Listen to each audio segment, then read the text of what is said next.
민법 제1편 총칙 제1장 통칙 제1편 총칙 제1장 통칙 제1조 법원 민사에 관하여 법률의 규정이 없으면 관습법에 의하고 관습법이 없으면 조리에 의한다. 제2조 신의성실 1.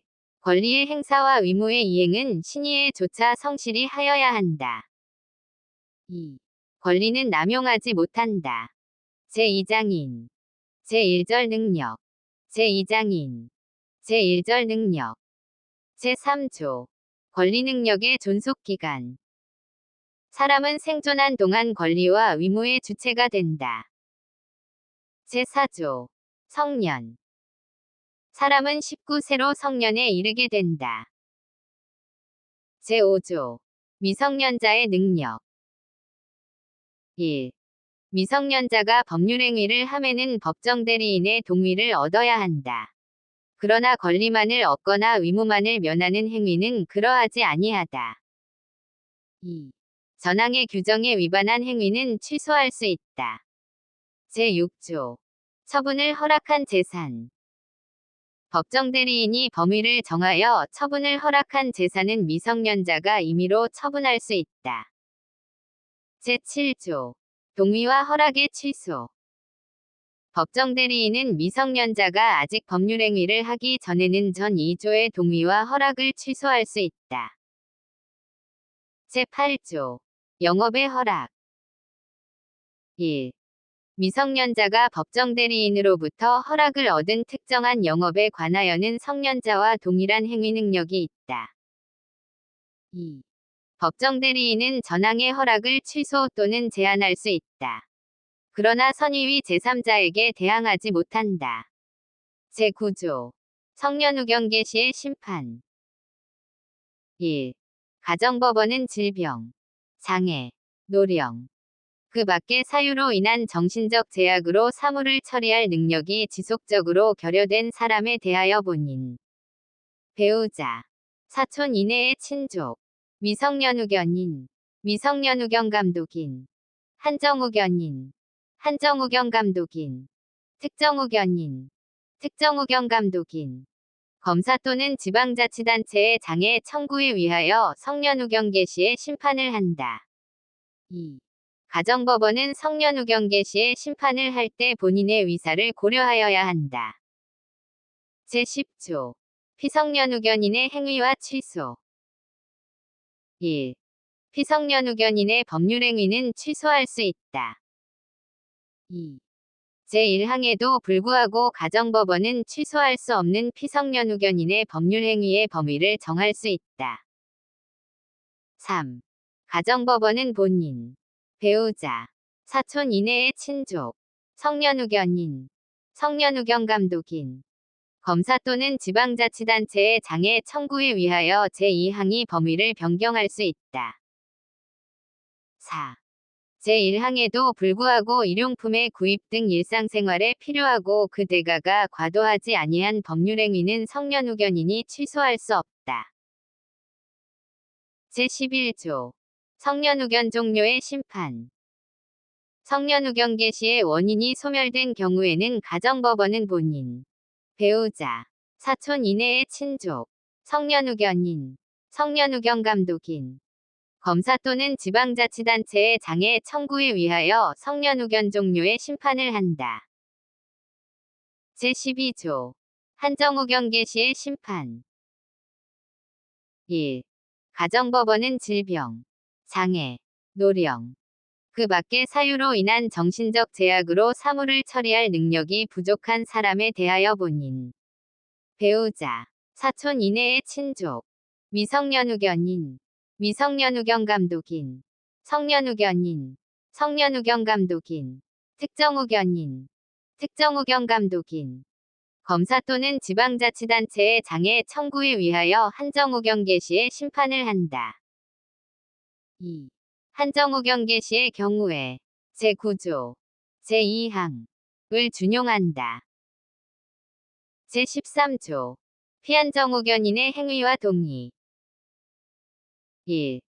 가정법원은 피한정후견인이 한정후견인의 동의를 받아야 하는 행위의 범위를 정할 수 있다. 2. 가정법원은 본인, 배우자, 사촌 이내의 친족, 한정후견인, 한정후견 감독인, 검사 또는 지방자치단체의 장애 청구에 위하여 제1항에 따른 한정후견인의 동의를 받아야만 할 수 있는 행위의 범위를 변경할 수 있다. 3. 한정후견인의 동의를 필요로 하는 행위에 대하여 한정후견인이 피한정후견인의 이익이 침해될 염려가 있음에도 그 동의를 하지 아니하는 때에는 가정법원은 피한정후견인의 청구에 위하여 한정후견인의 동의를 가름하는 허가를 할 수 있다. 4. 한정후견인의 동의가 필요한 법률행위를 피한정후견인이 한정후견인의 동의 없이 하였을 때에는 그 법률행위를 취소할 수 있다. 다만 일용품의 구입 등 일상생활에 필요하고 그 대가가 과도하지 아니한 법률행위에 대하여는 그러하지 아니하다. 제14조 한정후견 종료의 심판. 한정후견 개시의 원인이 소멸된 경우에는 가정법원은 본인, 배우자, 사촌 이내의 친족, 한정후견인, 한정후견 감독인, 검사 또는 지방자치단체의 장애 청구에 위하여 한정후견 종료의 심판을 한다. 제14조의 2. 특정후견의 심판. 1.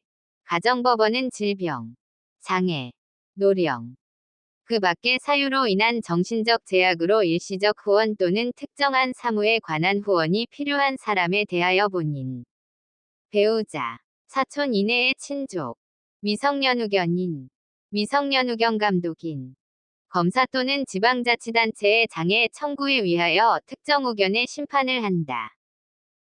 2. 특정후견은 본인의 위사에 반하여 할 수 없다. 3. 특정후견의 심판을 하는 경우에는 특정후견의 기간 또는 사무의 범위를 정하여야 한다. 제14조의 3. 심판 사이의 관계. 1. 가정법원이 피한정후견인 또는 피특정후견인에 대하여 성년후견 개시의 심판을 할 때에는 종전의 한정후견 또는 특정후견의 종료 심판을 한다. 2. 가정법원이 피성년후견인 또는 피특정후견인에 대하여 한정후견 개시의 심판을 할 때에는 종전의 성년후견 또는 특정후견의 종료 심판을 한다.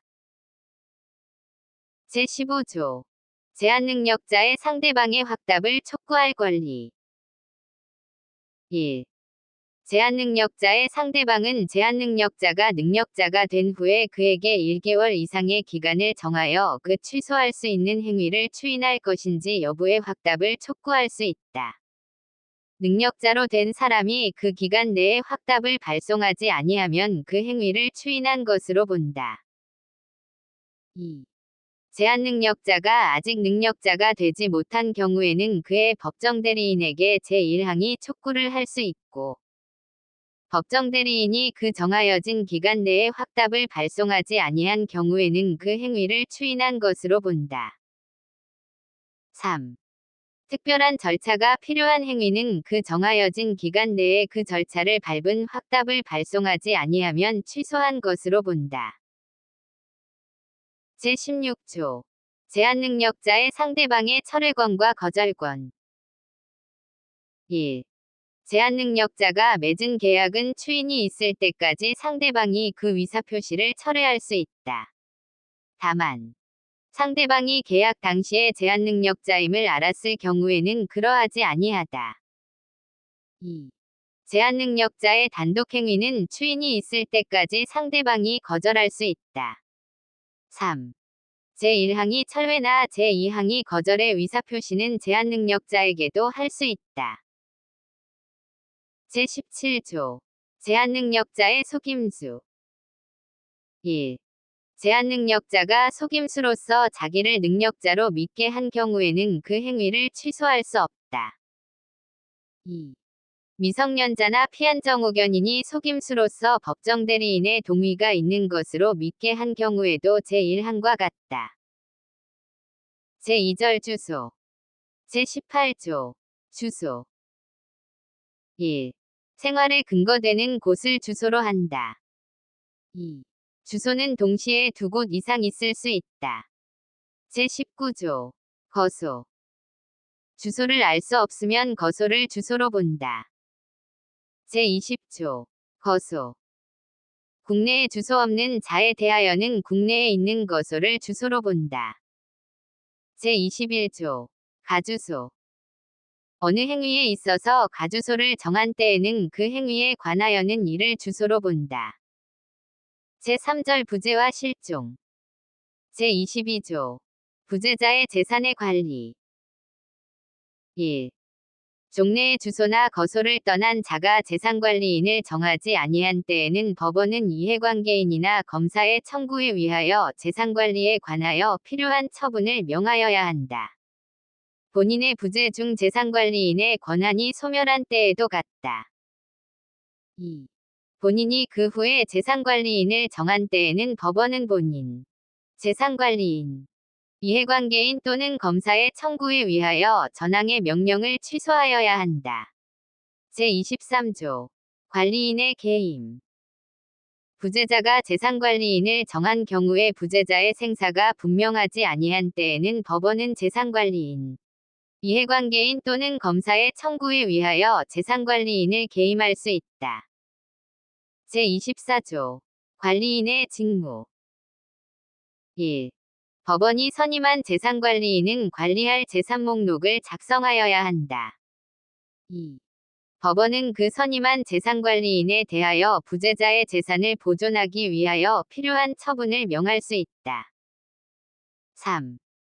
부재자의 생사가 분명하지 아니한 경우에 이해관계인이나 검사의 청구가 있는 때에는 법원은 부재자가 정한 재산관리인에게 전 2항의 처분을 명할 수 있다. 4. 전 3항의 경우에 그 비용은 부재자의 재산으로서 지급한다. 제25조. 관리인의 권한. 법원이 선임한 재산관리인이 제118조. 에 규정한 권한을 넘는 행위를 함에는 법원의 허가를 얻어야 한다. 부재자의 생사가 분명하지 아니한 경우에 부재자가 정한 재산관리인이 권한을 넘는 행위를 할 때에도 같다. 제26조. 관리인의 담보 제공, 보수. 1. 법원은 그 선임한 재산관리인으로 하여금 재산의 관리 및 반환에 관하여 상당한 담보를 제공하게 할 수 있다. 2. 법원은 그 선임한 재산관리인에 대하여 부재자의 재산으로 상당한 보수를 지급할 수 있다. 3. 전 2항의 규정은 부재자의 생사가 분명하지 아니한 경우에 부재자가 정한 재산관리인에 준용한다. 제27조. 실종의 선고. 1. 부재자의 생사가 5년간 분명하지 아니한 때에는 법원은 이해관계인이나 검사의 청구에 위하여 실종 선고를 하여야 한다. 2. 전지에 임한 자. 침몰한 선박 중에 있던 자. 추락한 항공기 중에 있던 자 기타 사망의 원인이 될 위난을 당한 자의 생사가 전쟁 종지 후 또는 선박의 침몰, 항공기의 추락 기타 위난이 종료한 후 1년간 분명하지 아니한 때에도 제1항과 같다. 제28조. 실종 선고의 효과. 실종 선고를 받은 자는 전조의 기간이 만료한 때에 사망한 것으로 본다. 제29조. 실종 선고의 취소. 1. 실종자의 생존한 사실 또는 전조의 규정과 상이한 때에 사망한 사실의 증명이 있으면 법원은 본인, 이해관계인 또는 검사의 청구에 위하여 실종 선고를 취소하여야 한다. 그러나 실종 선고 후 그 취소 전에 선의로 한 행위의 효력에 영향을 미치지 아니한다. 2. 실종 선고의 취소가 있을 때에 실종의 선고를 직접 원인으로 하여 재산을 취득한 자가 선해인 경우에는 그 받은 이익이 현존하는 한도에서 반환할 의무가 있고 악의인 경우에는 그 받은 이익에 이자를 붙여서 반환하고 손해가 있으면 이를 배상하여야 한다. 제30조. 동시사망.